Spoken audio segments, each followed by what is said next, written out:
Hello दोस्तों, Bihar study zone में आपका फिर से स्वागत है। इस वीडियो में हम हड़प्पा सभ्यता जो कि प्राचीन भारत का इतिहास है, परीक्षा मंथन की ई बुक है।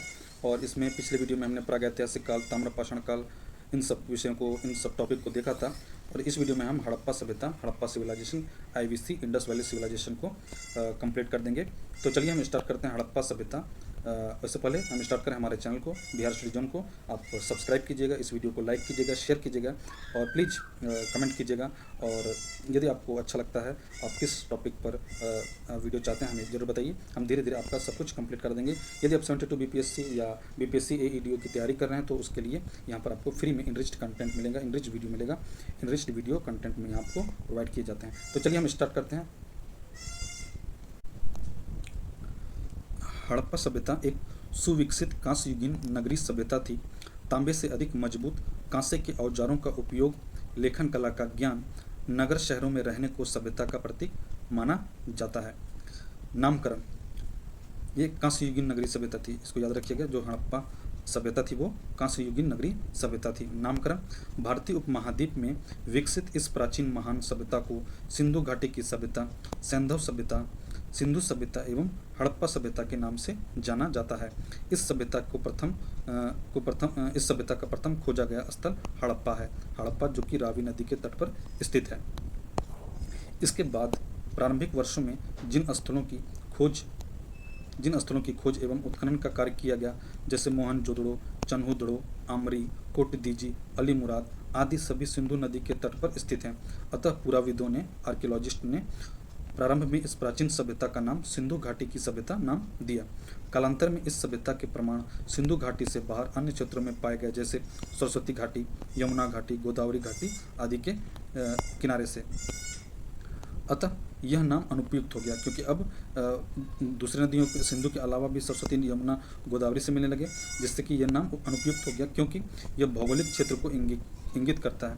तब पुराविदों ने इस सभ्यता के प्रथम खोजे गए स्थल के नाम पर इस सभ्यता का नाम क्या कर दिया? हड़प्पा सभ्यता कर दिया। हड़प्पा सभ्यता रखा क्योंकि यह इतिहास की परंपरा का पालन करता है। यह नाम इस सभ्यता का उपयुक्त नाम है क्योंकि यह किसी भौगोलिक क्षेत्र को इंगित नहीं करता है। अब हड़प्पा सभ्यता से क्या हो गया कि प्रथम स्थल हड़प्पा था, तो सभी जितने नदी के किनारे, सरस्वती नदी, गोदावरी नदी के किनारे जो सभ्यता जो आपको इसका साक्ष्य मिले पुरातत्वविदों को, तो इन्होंने हड़प्पा सभ्यता के नाम से ही सबका नाम रख दिया। सीमा निर्धारण एवं क्षेत्र विस्तार। हड़प्पा सभ्यता का विस्तार भारतीय उपमहाद्वीप में भारत, पाकिस्तान और अफगानिस्तान 3 देशों में फैला हुआ है। ठीक है। इस सभ्यता के सर्वाधिक पुरा स्थल भारत से प्राप्त हुए। सर्वाधिक कहाँ से मिल रहे हैं? भारत से। इस सभ्यता का विस्तार पश्चिम में सुतका गेंडोर जो कि पाकिस्तान के बलूचिस्तान में है, से लेकर पूर्व में आलमगीरपुर जो कि यूपी के मेरठ जिले में है। यानी सुतका गेंडोर से आलमगीरपुर पश्चिम से लेकर पूर्व में है, जो कि लगभग 1600 किलोमीटर की दूरी है। ठीक है। उत्तर में मांडा, उत्तर की ओर मांडा जो जम्मू कश्मीर में है, और वहाँ से लेकर दक्षिण में दाइमाबाद महाराष्ट्र तक लगभग 1400 किलोमीटर लंबा क्षेत्र में फैला हुआ है। यानी पूर्व से पश्चिम की इसकी लंबाई 1600 किलोमीटर हो गई, और उत्तर से दक्षिण की लंबाई 1400 किलोमीटर का ये एरिया घेरा हुआ है। इस सभ्यता का क्षेत्रफल लगभग 16 लाख वर्ग किलोमीटर है। एरिया कितना है? 16 लाख वर्ग किलोमीटर है। इस सभ्यता का विस्तार भारत में कौन कौन राज्य आते हैं? पंजाब, हरियाणा, राजस्थान, गुजरात, महाराष्ट्र, यूपी और जम्मू कश्मीर में है। जबकि पाकिस्तान में पश्चिम पंजाब, सिंध, बलूचिस्तान प्रांत में तथा अफगानिस्तान में भी है। 3 देशों में है ना, भारत, पाकिस्तान और अफगानिस्तान में। सर्वाधिक पूरा स्थल सरस्वती नदी घाटी में पाए गए। किसी एक प्रांत में सर्वाधिक पूरा स्थल गुजरात से पाए गए हैं। गुजरात में सर्वाधिक पूरा स्थल जो साइट हैं वो आर्कियोलॉजिकल साइट पाए गए हैं। इस सभ्यता के पास 1300 किलोमीटर लंबा समुद्री तट है गुजरात के पास। ठीक है। अब यहाँ एक चार्ट दिया गया है, इस चार्ट को देख लेते हैं। सिंधु सभ्यता के प्रमुख स्थलों की भौगोलिक स्थिति इस चार्ट में लिखा है। सिंधु सभ्यता के महत्वपूर्ण स्थल, भौगोलिक स्थिति एवं वहां से प्राप्त वस्तुएं। तो पहला है हड़प्पा। हड़प्पा किन किन देशों और कहाँ तक फैला हुआ है? देखिए, पाकिस्तान में पश्चिमी पंजाब के मोंटगोमरी एक जिला है, मोंटगोमरी में साहिवाल, वर्तमान नाम इसका क्या है? शाहीवाल। ये रावी नदी के तट पर है आपका हड़प्पा। 1921 में खोजा गया, और खोजकर्ता या उत्खननकर्ता कौन है? दयाराम साहनी एवं माधव स्वरूप वत्स जी। कौन कौन सी वस्तुएं मिली हैं हड़प्पा से? श्रमिक आवास मिले, 18 वृत्ताकार चबूतरे मिले हैं, 16 भट्टियां मिली हैं, खंडों में अन्नागार हैं, सोने का बना हार है, प्रसाधन बॉक्स है जो सौंदर्य प्रसाधन, का बॉक्स है, पाउडर है, काजल की डिबिया मिली, गधे का प्रमाण यानी गधे की हड्डी मिली है, तांबे से बने पैमाना मिला है और हृदयाकार मनका आदि चीज़ें आपको हड़प्पा स्थल से प्राप्त हुई हैं। फिर उसके पश्चात आता है मोहनजोदड़ो। मोहनजोदड़ो जिसका शाब्दिक अर्थ होता है मृतकों का टीला या प्रेतों का टीला भी कहा जाता है। यह पाकिस्तान, सिंध और लारकाना क्षेत्र में फैला हुआ है, सिंधु नदी के किनारे है। 1922 में खोजा गया। राखलदास बनर्जी ने खोजा। उत्खनन का कार्य मार्शल द्वारा किया गया। कौन कौन सी चीज़ें खोजी गई हैं मोहनजोदड़ो से? विशाल स्नानागार, विशाल अन्नागार, सभा भवन, पुरोहितों का आवास, मृतकों की गली मिली है, गोमेद के मनके से बना हार मिला है, चांदी की अंगूठी, चांदी की डिब्बी में लाल कपड़े का साक्ष्य मिला, कांसे की बनी नर्तकी की मूर्ति मिली, पत्थर निर्मित योगी की मूर्ति। ये सब बहुत इंपॉर्टेंट है, ठीक है। कोशिश कीजिएगा सारे पॉइंट याद रहें, आपको एग्जाम में पूछ देता है। शिव का बना पैमाना, एक मुद्रा में 3 सिर वाले देवता का चित्र जिसे आदि शिव का चित्र भी कहा जाता है, मोहनजोदड़ो से प्राप्त हुआ। अब आपका चन्हुदड़ो है। चन्हुदड़ो पाकिस्तान में सिंध और नवाबशाह में है, सिंधु नदी के किनारे है। 1934 में खोजा गया NG मजुमदार के द्वारा। यहाँ क्या क्या मिला है? गुड़िया मनका बनाने का कारखाना, लिपस्टिक, वक्राकार ईंटें, एक ईंट पर कुत्ते व बिल्ली के पैर के निशान भी देखने को मिलेंगे चन्हुदड़ो में, ठीक है। फिर उसके बाद आता है रोपड़ जो कि आधुनिक नाम इसका रूपनगर है। यह भारत के पंजाब में है, सतलज नदी के किनारे है। 1950 में खोजा गया और इसकी खुदाई 1953 में बीबी लाल और यज्ञदत्त शर्मा के नेतृत्व में किया गया। मानव के साथ कुत्ते को दफनाए जाने का प्रमाण आपको रोपड़ में ही देखने को मिलता है। बनावली जो भारत के हरियाणा और हिसार में है, हरियाणा के हिसार में है, ठीक है। सरस्वती नदी के तट पर है और यह 1973 में खोजा गया RS बिस्ट के द्वारा। एक मकान में वॉश बेसिन का प्रमाण मिलता है। खिलौने के रूप में मिट्टी का बना हल और उत्तम किस्म के जौ के प्रमाण यहाँ देखने को मिले हैं। फिर इसके पश्चात आता है राखी गढ़ी भारत के हरियाणा में जिंद नामक स्थान पर है, ठीक है। 1969 में खोजा गया। सूरज भान व भगवान दास जी के नेतृत्व में इसका उत्खनन कार्य किया गया। भारत का सर्वाधिक बड़ा पूरा स्थल कौन सा है? आपका राखीगढ़ी ही है। कालीबंगा भारत के राजस्थान के गंगानगर जिले में है, ठीक है। घग्गर नदी के किनारे पर स्थित है और 1953 में इसका उत्खनन खोजा गया और उत्खनन कार्य 1961 में अमलानंद घोष और बीबी लाल एवं बीके थापर के नेतृत्व में किया गया। हल से जुते हुए खेत के निशान आपको कालीबंगा में देखने को मिलेंगे। एक ही खेत में 2 फसल उगाने का साक्ष्य यहाँ मिलेगा। कालीबंगा में अलंकृत ईंटों के प्रमाण, मिट्टी का बना पैमाना और अग्नि वेदिकाएं आपको कालीबंगा से देखने को मिलेंगी। फिर आपका एक 8वां स्थल है लोथल भारत के गुजरात के अहमदानगर में है। भोगवा नदी के किनारे 1954 में से खोजा गया। SR राव के नेतृत्व में उत्खनन का कार्य किया गया। लोथल में आपको अन्नागार देखने को मिलेगा। गुड़िया मनका बनाने का कारखाना, गुड़िया को ही मनका बनाने का कारखाना कहा जाता है, ठीक है।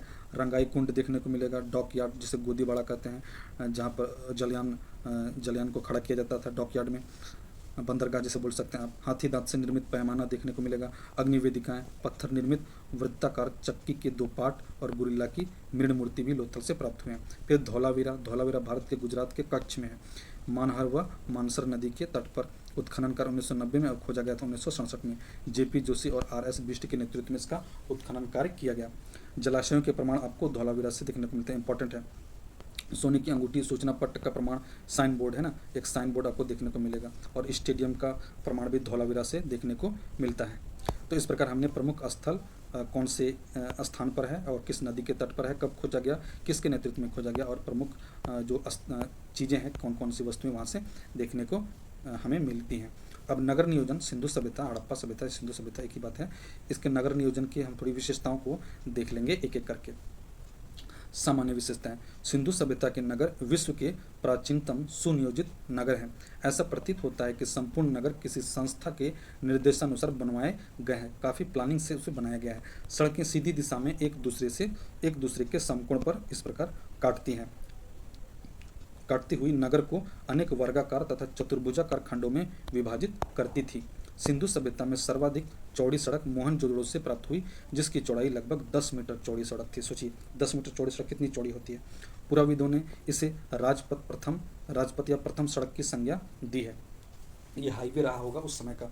सामान्यतः मकानों में 4 या 5 कमरे बनाए जाते थे।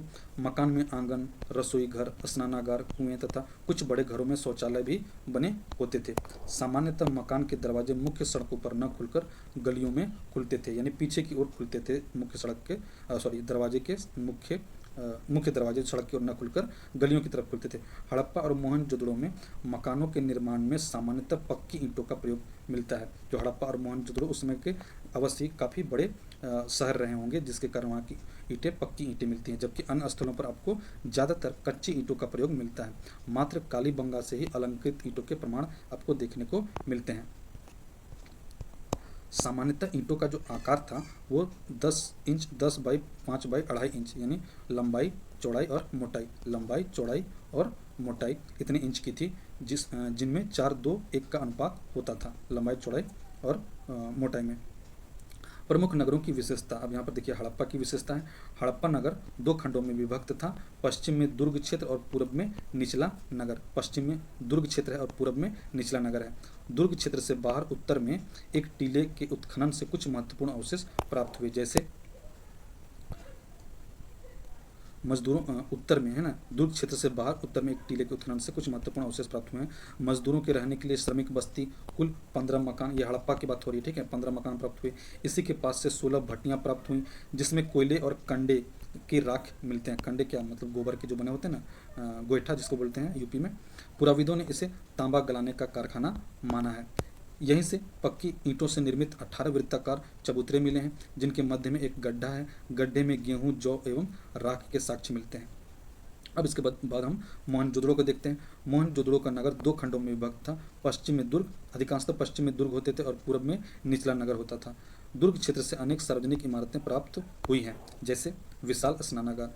विशाल स्नानागार यह पक्की ईंटों से निर्मित सिंधु सभ्यता की सबसे सुंदर कृति है। यह पूरी इमारत 180 फीट लंबी और 108 फीट चौड़ी है, काफ़ी बड़ी है। इसके मध्य में एक तालाब है, जिसका आकार इतना 11.89 मीटर लंबा और 7.01 मीटर चौड़ा और 2.43 मीटर गहरा है, काफ़ी बड़ा था, स्विमिंग पूल जैसा। तालाब में तल तक पहुंचने के लिए उत्तर और दक्षिण दिशा में सीढ़ियाँ बनी थी, है ना।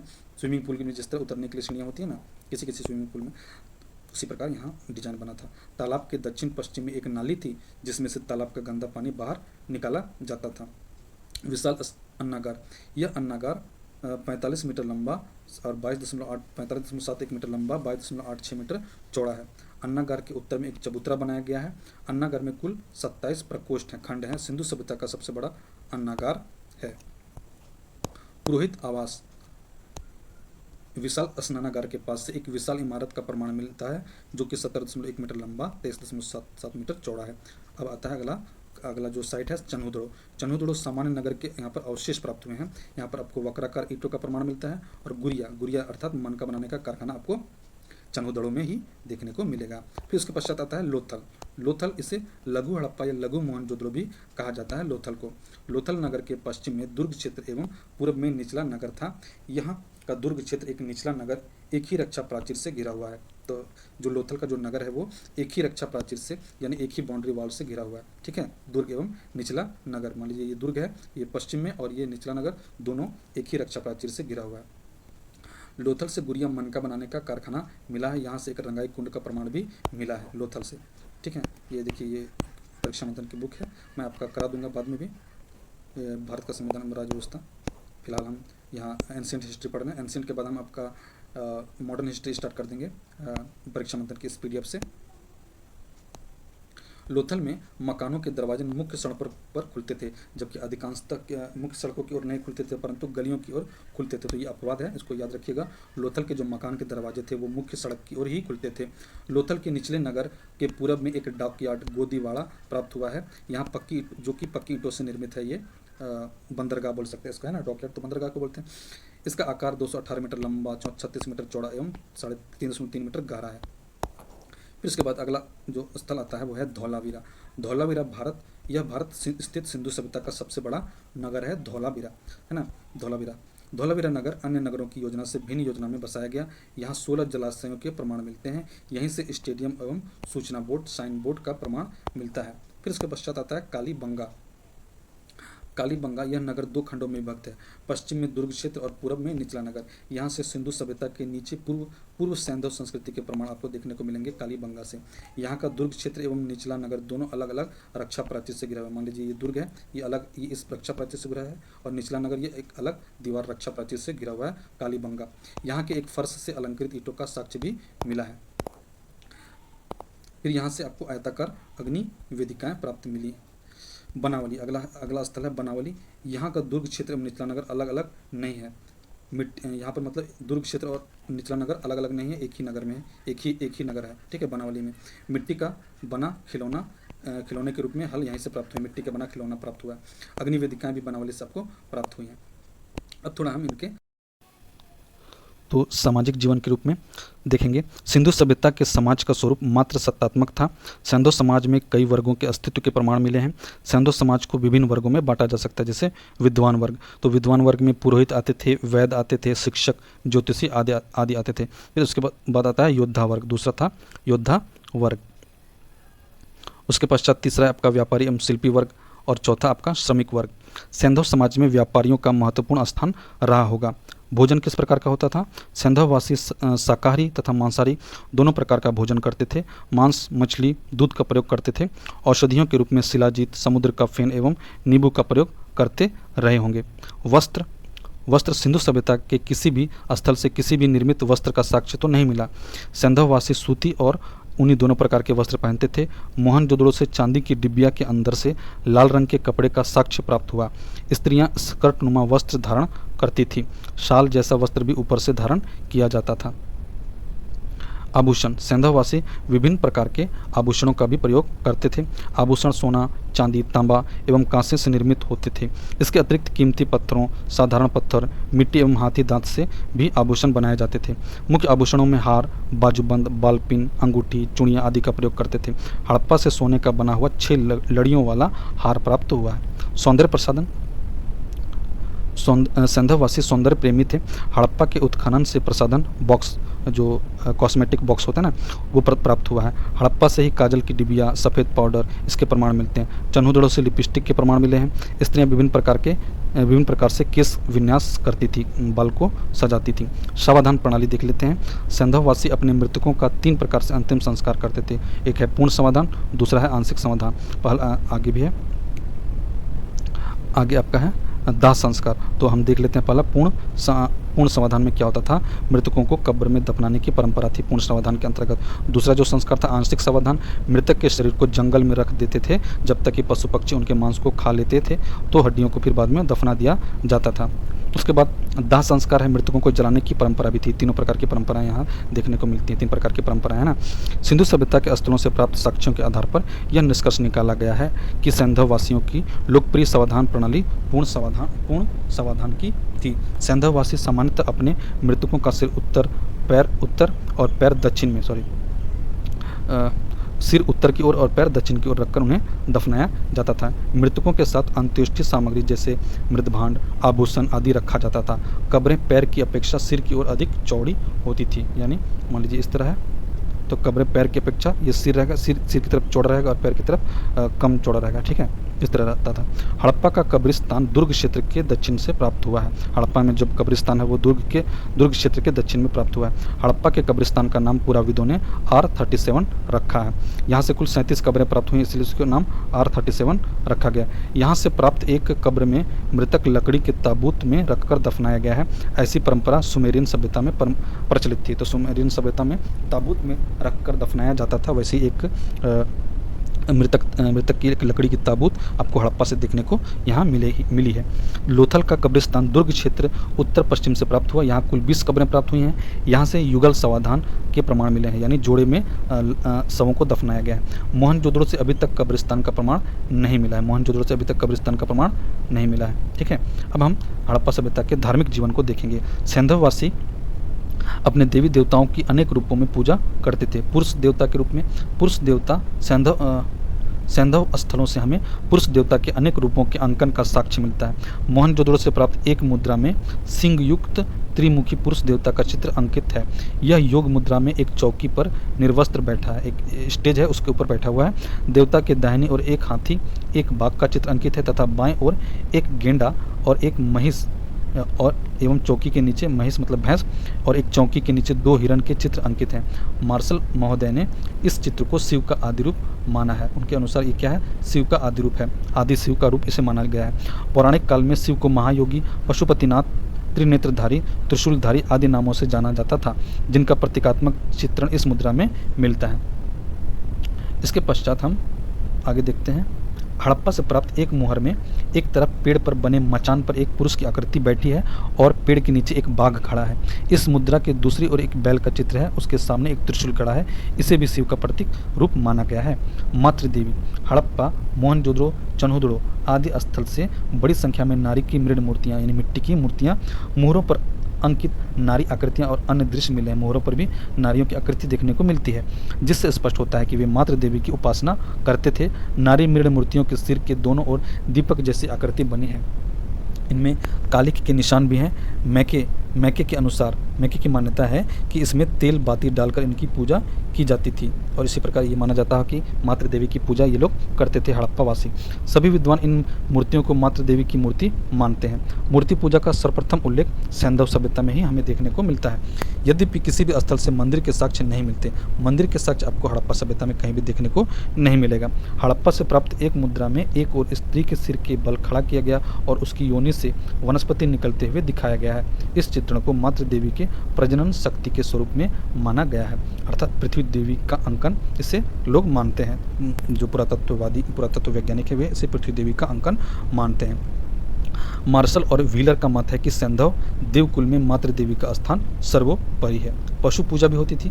सैंधववासी अपने देवी देवताओं की कल्पना पशु रूप में भी किया है। इन्होंने ये देवताओं की काल्पनिक व वास्तविक पशु देवताओं के रूप में पूजा करते थे। काल्पनिक पशु के रूप में मोहनजोदड़ो से प्राप्त एक मुद्रा में 3 सिर वाले पशु का चित्र अंकन है। नीचे का सिर एवं सिंग भैंस का और बीच व ऊपर का सिर व सिंग बकरे का है।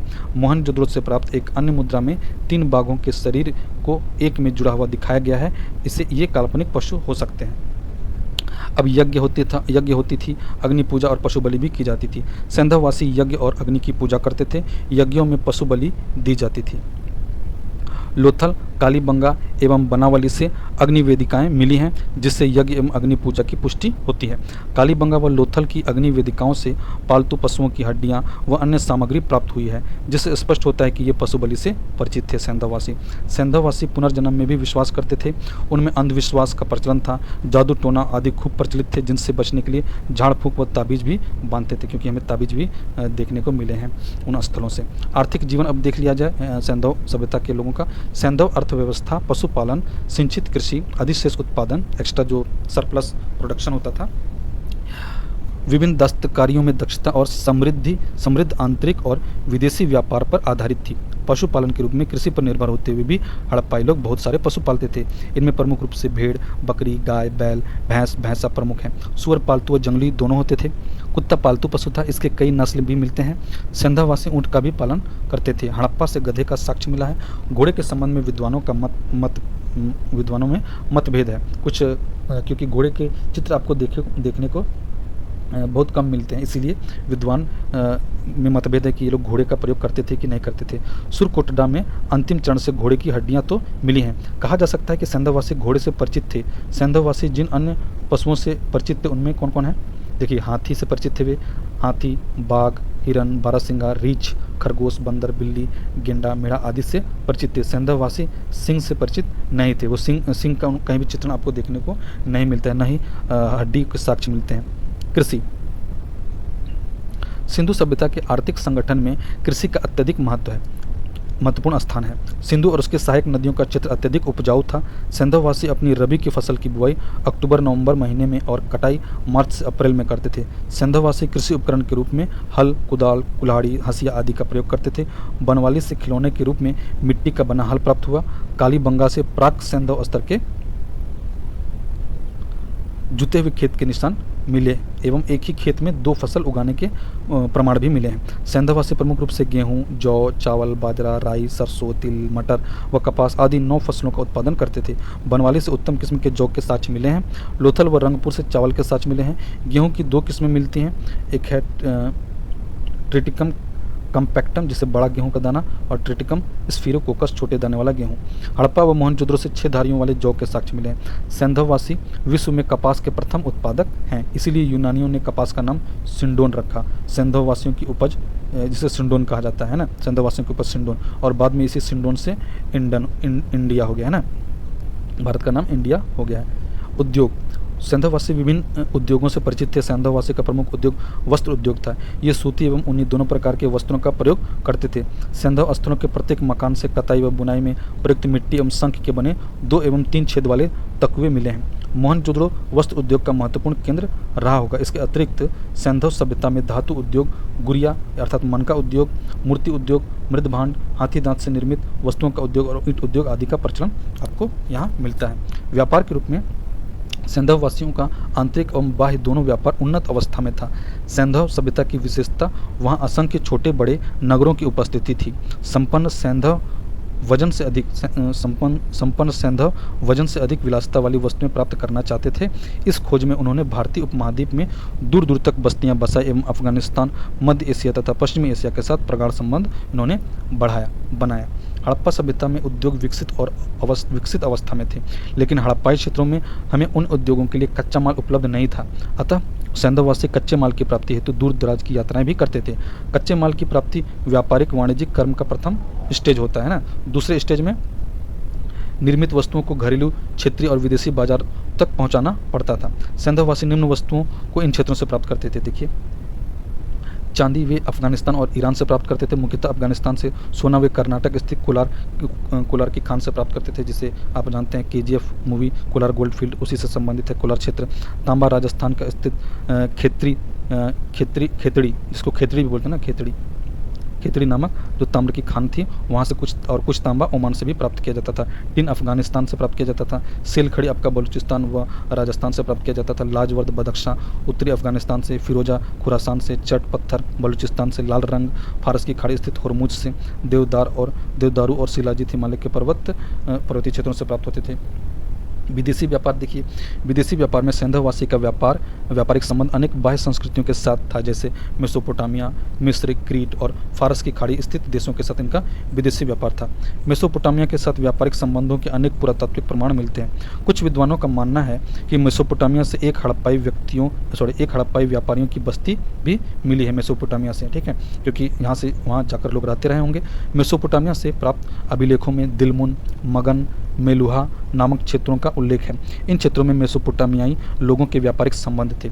दिलमुन का समीकरण बहरीन से, मगन का समीकरण संबंध बोलिए तो मकरान तट से एवं मेलुहा का समीकरण सैंधव क्षेत्र से किया गया है। अतः मेसोपोटामियाई लोग सैंधव क्षेत्र से सूती वस्त्र, हाथी दांत से निर्मित वस्तुएं एवं कर्नेलियन पत्थर के बने मन के आयात करते थे। हड़प्पाई मुद्राएं भी मेसोपोटामिया क्षेत्रों से मिलती हैं। सैंधववासियों का मिस्र, फारस की खाड़ी व क्रीट से भी व्यापारिक संबंध देखने को आपको मिलेंगे। अब यातायात को देखते हैं, किस प्रकार का यातायात होता था उस समय। सैंधव काल में स्थल एवं जल दोनों मार्गों से व्यापार होता था। स्थल मार्ग के यातायात का मुख्य साधन ठोस पहिए वाली बैलगाड़ी थी। इसके अतिरिक्त भारवाहक पशुओं का भी यातायात के लिए प्रयोग किया जाता था। जल मार्ग से यातायात का मुख्य साधन नाव व जलपोत थे। सैंधव स्थलों से वास्तविक नाव का कोई साक्ष्य नहीं मिलता, लेकिन मोहनजोदड़ो से प्राप्त एक मृदभांड से नाव का चित्र मिलता है। लोथल से मिट्टी के बने नाव के 5 मॉडल मिले हैं। इसी तरह लोथल से डॉकयार्ड का साक्ष्य मिला है। मापतौल। सैंधववासी मापतौल की इकाइयों से परिचित थे। नाप के लिए पैमाने का प्रयोग करते थे। मोहनजोदड़ो से सीप का बना हुआ पैमाना मिला है। हड़प्पा से तांबा का पैमाना, लोथल से हाथी दांत का पैमाना व कालीबंगा से मिट्टी का बना पैमाना प्राप्त हुआ है। सिंधु सभ्यता के पूरा स्थलों में बड़ी संख्या में बाट प्राप्त हुए ना, जिससे वजन नापा जाता था। सिंधु सभ्यता में मापतौल का मानक रूप मिलता है। बाट पत्थर निर्मित होते थे। बाट कई आकार प्रकार के मिलते हैं, लेकिन घनाकार बाट सर्वाधिक लोकप्रिय थे। बड़े बाट 16 के गुणक में मिलते हैं, जबकि छोटे बाट दुगनी प्रणाली यानी दून प्रणाली पर आधारित थे, दुगने सिस्टम पे 2 टाइम। सैंधव कला को अब देख लिया जाए। इससे पहले दोस्तों हमारे इस बिहार स्टडी जोन को प्लीज़ लाइक कीजिएगा, सब्सक्राइब कीजिएगा। आपको निरंतर हमारे एंड से क्वालिटी कंटेंट, इनरिच्ड कंटेंट आपको देखने को मिलेगा, ठीक है। तो आगे बढ़ते हुए सैंधव कला की ओर देखते हैं। सिंधु सभ्यता में कला का अत्यधिक विकास भी हुआ। मुद्राएं, किस प्रकार की मुद्राओं में कला की रूप आपको देखने को मिलेगा। सैंधवपुरा स्थलों के उत्खनन से अभी तक 2500 से अधिक मुद्राएं प्राप्त हुई हैं। ये मुद्राएं विभिन्न प्रकार के पत्थरों, कांचिली मिट्टी व तांबे की बनी हुई हैं। इनमें सर्वाधिक मुद्राएं सील खड़ी के पत्थर की बनी हुई हैं। तांबे की मुद्राएं अल्प मात्रा में लोथल और देसलपुर से मिली हैं। मुद्राएं वर्गाकार, आयताकार, गोल व बेलनाकार बनाई जाती थी। तो इसमें भी कला है एक। इनमें सबसे लोकप्रिय वर्गाकार मुद्राएं होती थी, जो सेल खड़ी पत्थर से बनी थी। लोकप्रिय वर्गाकार मुद्राएं 2.8 सेंटीमीटर पत्थर के वर्ग में बनी थी। लोथल से बटन जैसी गोल मुद्रा मिली है जो फारस की खाड़ी में काफ़ी लोकप्रिय थी। सैंधव वासियों की कला का उत्कृष्ट प्रदर्शन उनकी मुद्राओं के चित्रांकन में मिलता है। सैंधव मुद्राओं पर पशुओं का चित्रांकन अत्यधिक सुंदर है। चित्रांकन में कुबड़ वाला बैल का चित्र मिलेगा। बाघ, गेंडा, भैंसा के चित्र बहुत ही सुंदर एवं यथार्थ दिखाई पड़ते हैं। सैंधव मुद्राओं में सर्वाधिक चित्रांकन एक सिंग वाले पशु का है। ठीक है। मुद्राओं में सबसे सुंदर उदाहरण मोहनजोदड़ो से प्राप्त त्रिमुखी देवता की मुद्रा है, जिसका हमने ऊपर जिक्र किया था ना, आदि शिव। गुड़िया, जैसे मनका का कारखाना, गुड़िया मनका। सैंधव सभ्यता में विभिन्न स्थलों से हजारों की संख्या में मनके मिले हैं। मनकों का निर्माण विभिन्न प्रकार के पत्थर, धातु, मिट्टी और कांचिली मिट्टी, सीप व हाथी दांत से किया जाता था। चन्हूदड़ो एवं लोथल से गुड़िया मनका बनाने का कारखाना मिला है। सेल खड़ी पत्थर से बने मनके सर्वाधिक प्राप्त हुए हैं। मनके कई आकार के बनते थे, लेकिन बेलनाकार मनके सर्वाधिक प्रचलित थे। रेखांकित मनके समझिए एक मोती की माला। ठीक है, मोती के छोटे छोटे टुकड़े। रेखांकित इन मनके सिंधु सभ्यता के साथ साथ मेसोपोटामिया व मिस्र से मिले। हड़प्पा से एक हृदयाकार मनका मिला है। ताबीज बोल सकते हैं या हार बोल सकते हैं, जो माला की दाना मोती होती है ना, छोटी छोटी, इस तरह, तो मनके की डिजाइन है। मोहनजोदड़ो से प्राप्त मनके में 3 बंदरों का चित्र अंकित है। अब मृदभांड में किस प्रकार की कला है? सैंधव स्थलों से प्राप्त अधिकांश मृदभांड चाक से निर्मित हैं। चाक का कोई साक्ष्य नहीं मिलता। मृदभांड का निर्माण नदियों की मिट्टी से किया गया है। मृदभांड पर सर्वप्रथम लाल रंग का लेप लगाया जाता था, तब उसके ऊपर काले रंग से चित्रण किया जाता था। मृदभांडों पर वनस्पति, जीव जंतुओं, कुछ मानव आकृतियों का रेखा चित्र भी अंकन किया जाता था। मोहनजोदड़ो एवं चन्हूदड़ो के मृदभांडों पर मानव आकृतियों का अभाव है। जो मोहनजोदड़ो और चन्हूदड़ो पे जो मिट्टी के बर्तन हैं, उन पर मानव की आकृति नहीं देखने को मिलती है। हड़प्पा से प्राप्त एक मृदभांड पर मछुआरे का चित्र अंकित अवश्य मिलता है। लोथल से प्राप्त एक मृदभांड पर चिड़िया अपने मुख में मछली दबाए हुए पेड़ पर बैठी है और पेड़ के नीचे एक लोमड़ी खड़ी है, जो कि एक पंचतंत्र की कहानी है ना। इस चित्रांकन से हमें पंचतंत्र की कहानी चालाक लोमड़ी का आभास मिलता है। मोहनजोदड़ो से प्राप्त एक मृदभांड पर नाव का चित्रण मिलता है। प्रमुख मृदभांडों में मटके, नाद, ये सब मृदभांड है ना। मटके, नाद, हत्थेदार ढक्कन, कटोरे, साधारण तस्तरियाँ, इनको मृदभांड बोलते हैं। कई खाने वाले बर्तन, थालियाँ, जामदानी, छिद्रित पात्र आदि। मूर्तिकला। सैंधव मूर्तिकला को 3 भागों में वर्गीकृत किया गया है। पहला है धातु मूर्ति। सैंधव स्थलों से तांबे व कांसे की बनी मूर्तियां प्राप्त हुई हैं। धातु निर्मित मूर्तियों में सबसे सुंदर मोहनजोदड़ो से प्राप्त कांस्य से निर्मित 14 सेंटीमीटर ऊंची नर्तकी की मूर्ति है। यह द्रवी मोम विधि से, जिसे लुप्त मोम विधि भी बोलते हैं, से सांचे में ढालकर बनाई गई हैं। मोहनजोदड़ो से तांबे एवं कांसे के बने बैल व भैंसे की मूर्तियां प्राप्त हैं। लोथल से तांबे की बनी बत्तख, कबूतर, खरगोश आदि की मूर्तियां प्राप्त हुई हैं। प्रस्तर मूर्ति, पत्थर की मूर्तियां। सैंधववासी मूर्तियों के निर्माण में विभिन्न प्रकार के पत्थर जैसे अल्बास्टर, सिलखड़ी, स्लेटी चूना पत्थर, लाल बलुआ पत्थर इत्यादि का प्रयोग करते थे। मोहनजोदड़ो से कुल 12 प्रस्तर मूर्तियाँ मिली हैं, जिनमें सबसे सुंदर सिलखड़ी पत्थर की बनी एक पुरुष मूर्ति है, जिसे योगी की मूर्ति भी कहा जाता है। 3 पतिया, साल ओढ़े, अलंकरण से युक्त साल ओढ़े हुए। यह केवल वक्ष स्थल तक है, आधा है ना, पासपोर्ट साइज का मूर्ति है। मोहनजोदड़ो से प्राप्त निर्मित एक योगी की मूर्ति प्राप्त हुई है। हड़प्पा से प्रस्तर निर्मित 2 मूर्तियां प्राप्त हुई हैं। अब मृण मूर्ति यानी मिट्टी की बनी मूर्ति, धातु की, पत्थर की और फिर मृण मूर्ति 3 भागों में बांटा गया है। सैंधव स्थल में सर्वाधिक संख्या में मृण मूर्तियां प्राप्त हुई हैं। ज़्यादातर मृण मूर्तियां हस्त निर्मित हैं, हाथों से बनाई गई। कुछ जो धातु की मूर्ति थी उसे सांचे में डाला जाता था, और जो पत्थर की मिट्टी की मूर्ति थी उसे हाथों से बनाया जाता था। कुछ मुखौटे हैं जो सांचों में ढालकर बनाए गए हैं। मानव मृण मूर्तियों में पुरुष की तुलना में नारी मृण मूर्तियां अधिक मिली हैं। ज़्यादातर नारी मृण मूर्तियां स्कर्ट नुमा वस्त्र पहने हुए हैं। हड़प्पा से प्राप्त एक नारी मृण मूर्ति को 3 पांव वाली कुर्सी में बैठे हुए दिखाया गया है। अधिकांश पुरुष मृण मूर्तियां निर्वस्त्र हैं। कुछ मूर्तियों की तंग टोपी पहने हुए दिखाया गया है, टाइट टोपी है। मोहनजोदड़ो से घुटने के बल चलते हुए बच्चे की 2 मृण मूर्तियां प्राप्त हुई हैं।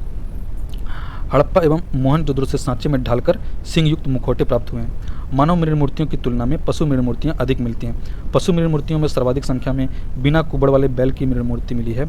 दूसरे स्थान पर कुबड़ वाला बैल है। अन्य पशुओं में गेंडा, महिष, बाघ, हाथी, सुअर, रीछ, बंदर, खरगोश, कुत्ता, बिल्ली आदि अनेक पक्षियों की मूर्तियां भी मिलती हैं। सैंधव की लिपि पर हम थोड़ी सी चर्चा कर लेते हैं। सैंधव लिपि अधिकांशतः मोहरों पर अंकित है। सैंधव लिपि के सर्वाधिक साक्ष्य मोहनजोदड़ो से प्राप्त हुआ है। सैंधव लिपि में सामान्यतः 400 से 250 अक्षर प्रयुक्त होते रहे होंगे। ऐसा पुरातत्वविदों का अनुमान है। सैंधव लिपि मुख्य रूप से चित्रात्मक एवं भाव चित्रात्मक है। लिपियों में सर्वाधिक अंकन अंग्रेजी अक्षर यू का है। सैंधव लिपि की दिशा दाएं से बाएं है, दाएं से बाएं, ठीक है, इस तरह होती, दाएं से बाएं, फिर बाएं से दाएं, दाएं से बाएं, इस तरह होती थी। तो इसको क्या कहा जाता था, इससे सैंधव स्थलों से इसको बोला जाता है बुस्ट्रोफेदन लिपि, यानी गोमूत्र तरीके से लिखी हुई है ना, बहता हुआ, इस तरह अंग्रेजों ने नाम दिया है। बुस्ट्रोफेदन लिपि के भी साक्ष्य मिले। इसमें दाएं से बाएं, फिर बाएं से दाएं एवं दाएं से बाएं लिखा जाता था, मैंने बताया ना, इस तरह। हाल में कुछ विद्वानों ने कंप्यूटर द्वारा सैंधव लिपि पढ़ने का दावा किया है। अब सिंधु सभ्यता में विज्ञान और तकनीकी पर थोड़ी सी चर्चा कर लिया जाए। सैंधववासी कृषि तकनीक में भी अग्रणी थे। खेतों की जुताई के लिए हल का प्रयोग करते थे। बनावली से खिलौने के रूप में मिट्टी का बना हल प्राप्त हुआ है। सैंधववासी बीज बोने के यंत्र का प्रयोग करते थे। लोथल से मिट्टी की एक प्लेट में बीज बोने का यंत्र का चित्रण मिलता है।